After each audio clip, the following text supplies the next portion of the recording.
Coucou, aujourd'hui on se retrouve pour parler thriller. Installez-vous bien confortablement et on est parti pour une petite demi-heure de blabla livresque où je vais vous parler de mes derniers thrillers découverts sur ce mois de janvier 2024. Bon, désolée, entre-temps j'ai dû changer de pièce, mais ça ne change pas grand-chose. On reprend là où on en était. Dans cette vidéo, je vais donc vous présenter 4 romans. Sur les 4, je vous présente 3 thrillers et je vous présente un cozy mystery. Si vous n'êtes pas trop fan des thrillers bien sanglants, je vous conseille d'ores et déjà d'aller directement à la fin de la vidéo où je vous parlerai plutôt du cozy mystery que j'ai eu l'occasion de lire. Et je ne vais pas maintenir le suspense ad vitam aeternam, ce n'est pas le but.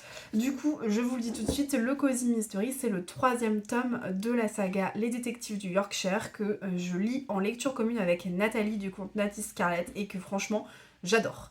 Donc le tome 3 s'appelle Rendez-vous avec le mystère et si vous voulez en savoir un petit peu plus, passez directement à la fin de la vidéo. En attendant, pour les fans de thrillers glaçants et perturbants, j'en ai 3 à vous présenter puisque j'en ai lu 3 sur le mois de janvier que j'ai particulièrement apprécié.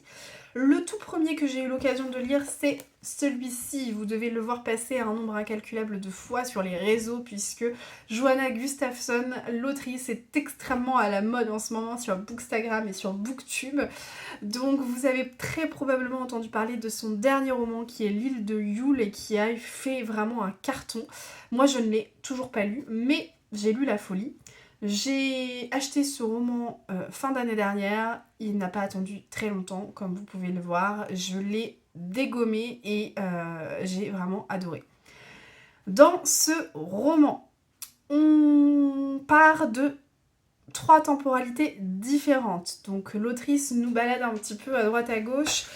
On est d'abord en 2002 où on rencontre le personnage de Maxine Grant, une inspectrice de police qui est au Québec et qui va être amenée sur les lieux d'un crime particulièrement atroce où elle découvre son ancienne institutrice qui est prostrée sur le pas de sa porte et à l'intérieur de la maison de son ancienne institutrice, il y a son mari lardé de coups de couteau.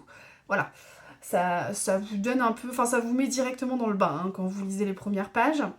Ensuite, vous avez 2 autres temporalités. Une autre temporalité qui se passe en 1949, toujours au Québec, où on fait la connaissance de Lina, une jeune fille qui se lie d'amitié avec une des plus anciennes pensionnaires de la Madhouse, qui est une maison de repos dans laquelle sa maman travaille.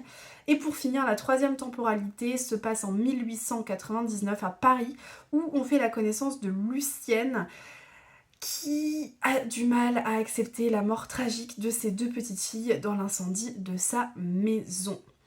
Alors, autant vous dire que ce roman, il est tout simplement bluffant. On est sur un thriller psychologique de haut niveau, croyez-moi.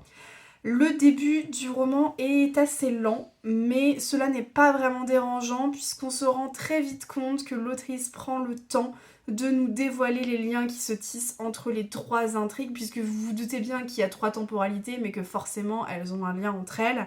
Et donc elle prend son temps pour nous dévoiler tout ça, et c'est pour cette raison que ce n'est pas franchement dérangeant d'attendre. On est sur un thriller psychologique extrêmement sombre et extrêmement noir. L'autrice nous offre sur un plateau toutes les méandres de la folie et de l'atrocité humaine.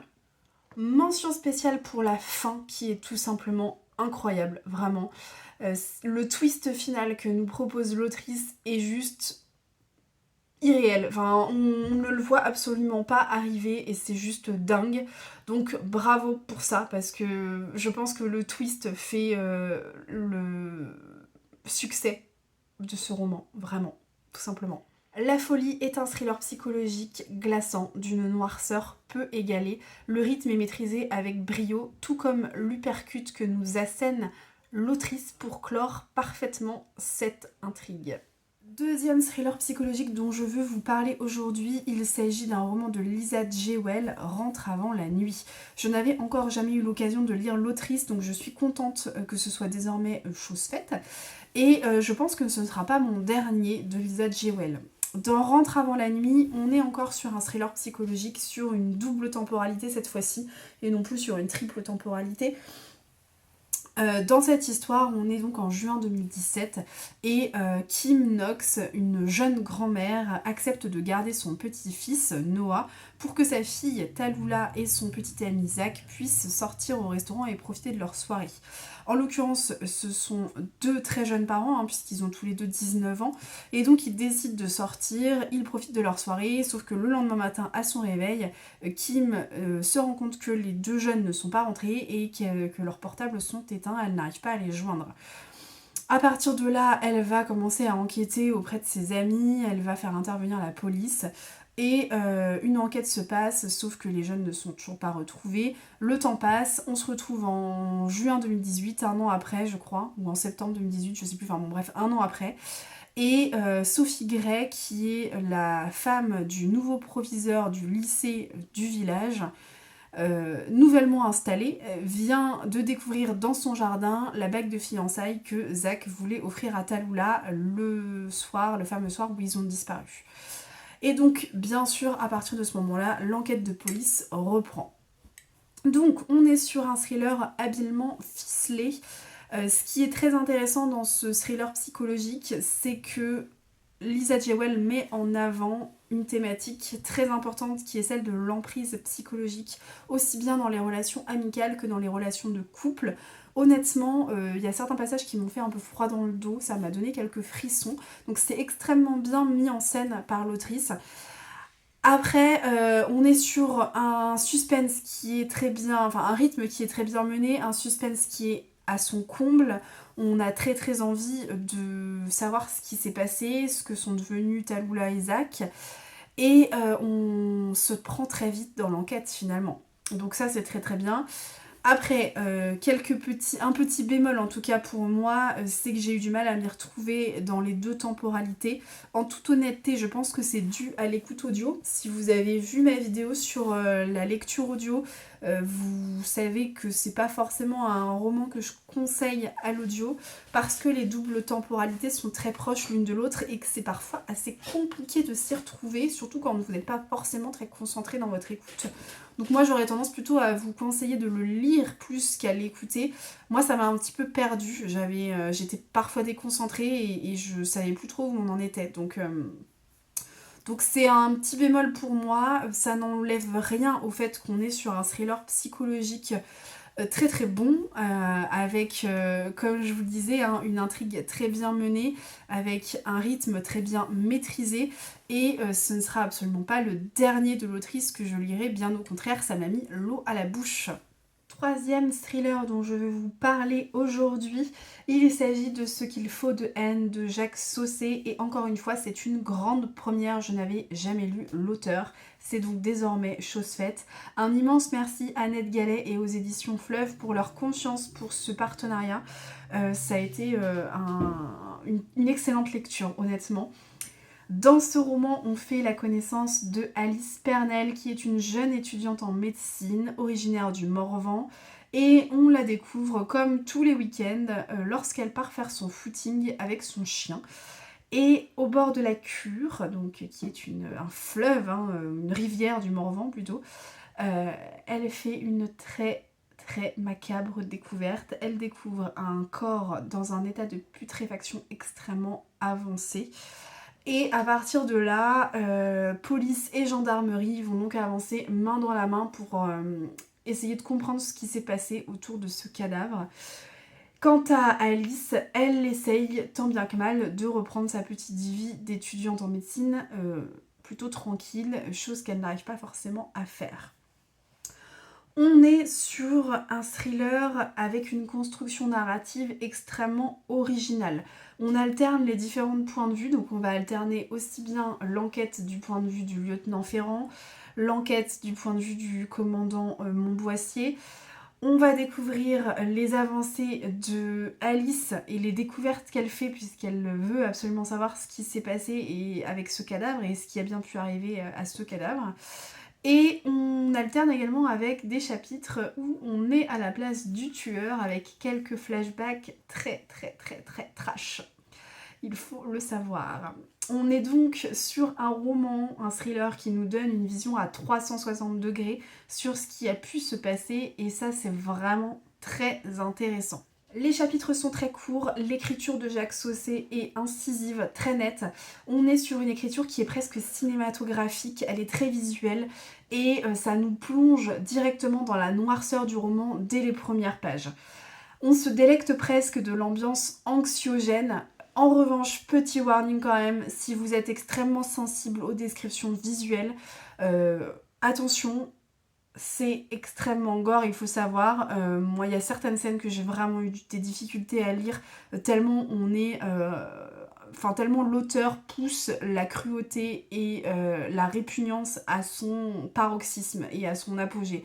Donc attention, si vous êtes très sensible à ça, ce n'est peut-être pas un roman pour vous. Moi vraiment, encore une fois, certaines scènes m'ont donné envie de vomir, hein, mais réellement, ça faisait très longtemps que ça ne m'était pas arrivé. Donc je préfère vous prévenir. Le rythme est cadencé, l'intrigue est haletante, on n'a absolument pas envie de lâcher le livre avant de savoir réellement ce qui s'est passé. L'auteur nous propose un twist magistral au milieu du roman qu'on ne voit absolument pas venir. Donc c'est un très très bon thriller. Le dénouement, quoique un peu facile, clôt parfaitement ce thriller où les mots d'ordre sont obscurité et folie. Ce sont donc les 3 thrillers que je voulais vous présenter, 3 thrillers que j'ai lus au mois de janvier. Juste quand même, encore une fois, mini warning, si vous êtes pas forcément un aficionado du genre et que vous voulez tenter l'expérience, attention, j'aurais tendance plutôt à vous conseiller Rentre avant la nuit, qui est un thriller psychologique certes, mais qui est beaucoup moins visuel et beaucoup moins trash que les 2 autres. La folie et Ce qu'il faut de haine sont des romans où il y a énormément de scènes terriblement difficiles à lire, avec beaucoup de violence et beaucoup de sang. Donc du coup, si c'est un genre avec lequel vous n'êtes pas familier, attention à ça, dirigez-vous peut-être plutôt vers le Lisette Jewell, qui est à mon sens moins sanglant que les 2 autres. Et pour finir, on va parler Cozy Mystery avec une enquête quand même beaucoup moins trash que les 3 autres que j'ai pu vous présenter jusqu'ici. C'est donc le 3e tome de la saga Les Détectives du Yorkshire. Alors vous savez, moi je ne suis pas fan des Cozy Mystery. Cette saga-là, c'est la seule que je lis et je pense que c'est la seule que je lirai. Le reste ne m'intéresse pas plus que ça. Du coup, dans ce 3e tome, on retrouve les personnages principaux qui sont Samson et Delilah. Ce sont 2 personnages qui vivent dans la petite ville de Bruncliffe, dans le Yorkshire, en Angleterre. Et dans cette petite ville, tout le monde connaît tout le monde sait tout sur tout le monde. Les ragots vont à une vitesse folle et Samson est revenu une dizaine d'années après avoir quitté la ville. Et s'installe en tant que détective dans l'agence de Delilah. Donc Delilah a une agence de rencontre, lui il a une agence de recherche. Et finalement ils vont travailler un petit peu ensemble, c'est un duo qui fonctionne très bien. Dans ce 3e tome, on a une enquête que Samson mène. Cette enquête-là, elle est assez particulière. En fait, il y a une femme âgée qui décède et sur son testament, elle couche son fils et sa fille, sauf que sa fille est décédée 20 ans plus tôt. Donc du coup, le notaire est un petit peu embêté parce que tout pendant qu'il ne met pas la main sur le certificat de décès de la fille, eh bien il ne peut pas valider le testament et faire en sorte de débloquer l'héritage pour le fils. Sauf que en creusant un petit peu, Samson va se rendre compte que le certificat de décès n'existe pas. Et donc il y a beaucoup de mystères qui planent autour de la mort de cette fameuse jeune fille qui s'appelle Livy, je crois. Et voilà, et donc 20 ans plus tôt, cette disparition tragique avait vraiment heurté toute la communauté de Bruncliffe et finalement, pas moyen de mettre la main sur le certificat de décès. Et donc c'est toute cette enquête-là qu'on va retrouver dans ce tome-là. Franchement, c'est très très bon. Je trouve que les enquêtes sont de plus en plus abouties au fur et à mesure des tomes. Bon, vous allez me dire, c'est le 3e, donc j'ai pas non plus tout lu. Mais c'est vrai que j'ai trouvé que cette enquête était plus aboutie et plus intéressante que les 2 premières. L'autrice a quand même un talent fou pour maintenir un petit peu le suspense et pour pour nous faire poser 1000 questions, alors que finalement l'enquête est pas si folle que ça, mais vraiment c'est quand même bien abouti, donc c'est très très bon. On est sur un tome qui fait quand même 450 pages, hein, donc on n'est pas sur une petite histoire, et ça tient vraiment la route, donc c'est toujours aussi agréable à lire. Le duo Samson et Delilah est extrêmement attachant.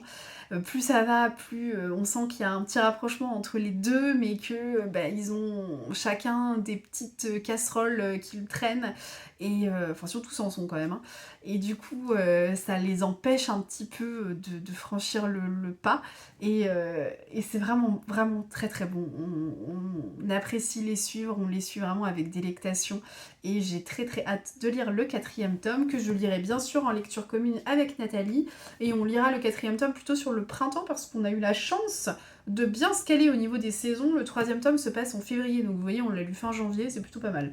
Et donc le 4e tome se passe au printemps, donc je pense qu'on va le lire plutôt sur les coups du mois d'avril. Et voilà, et comme ça on continuera tranquillement la saga, en sachant qu'il y a 9 tomes pour l'instant qui sont parus. Si vous êtes intéressé par cette saga que vous n'avez pas encore lue, je vous recommande plutôt de vous diriger vers cette édition-là. Là, on est sur l'édition qui a été publiée par Robert Laffont, La Bête Noire. Et en fait, vous avez 2 tomes en un. Chaque tome coûte 20 €. Et donc, au total, vu que vous avez 2 tomes dans le livre, ça fait moins cher que l'autre édition où je crois que chaque tome est à peu près 12 €. En plus de ça, franchement, c'est plutôt sympa. Enfin, l'édition est très jolie, j'aime beaucoup. Donc je vous conseille vraiment l'édition de Robert Laffont. Voilà ce que j'avais à vous dire pour aujourd'hui. J'espère vous avoir donné envie de tenter le coup avec les thrillers psychologiques, et potentiellement, pourquoi pas, avec cette saga de Cozy Mystery. Si vous avez déjà lu ces thrillers, n'hésitez pas à me donner votre avis en commentaire. Si vous avez d'autres thrillers à me conseiller, des thrillers un petit peu glaçants dans le même genre, n'hésitez pas à le faire en commentaire. Et puis moi je vous retrouve dès la semaine prochaine pour un nouveau carnet de lecture. Allez, ciao!